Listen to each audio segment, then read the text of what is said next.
as of this recording, it's my understanding that according to Scott Ritter, there's only like 100,000 troops in Europe right now. The U.S. only has 100,000 troops in Europe.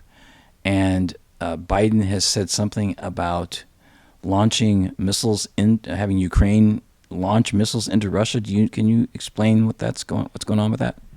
Right. So the USA is supplying Ukraine with weaponry, and Ukraine has been using those weapons to attack Russia. And Biden is now escalating and saying that they have more permission to strike deeper inside Russia, to attack Russian civilians, etc.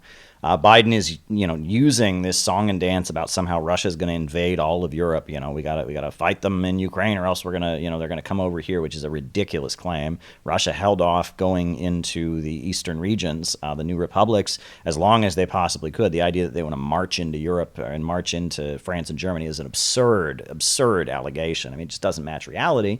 But that is what Biden is trying to sell us on, and this is very dangerous, and it could lead to World War III. And Russia is prepared to defend itself, and Russia is a nuclear-armed country, just like the United States. And so this is a very frightening situation. I don't think Russia is our enemy, right? Russia is not the enemy of working people in the United States. Russia is the enemy of the big oil companies that see it as a competitor, because they rebooted their economy from the fall of the Soviet Union with oil and natural gas, state control. They're cooperating with a number of different countries around the world. And, Wall Street wants to make sure that everyone buys their oil and gas from BP and Shell and Chevron and ExxonMobil. They don't want anyone buying their oil and gas from Russia or from Venezuela or from Iran or any of the independent countries. They view them as competitors. And, the U.S. government loved Russia in the 90s when it was economically destroyed and devastated. But then when Russia got back on their feet, all of a sudden they were an enemy again. And I think that this is the disastrous policy of the Biden administration. And it's done to enforce an international system called imperialism.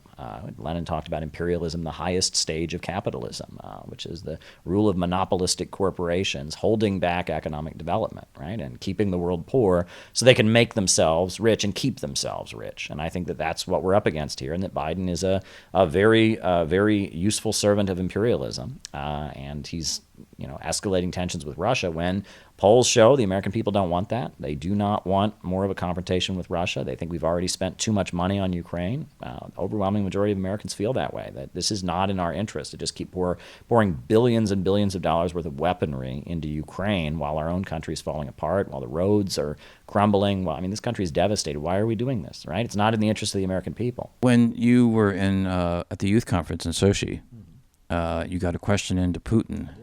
And also many of us saw the interview that Tucker Carlson did with Putin.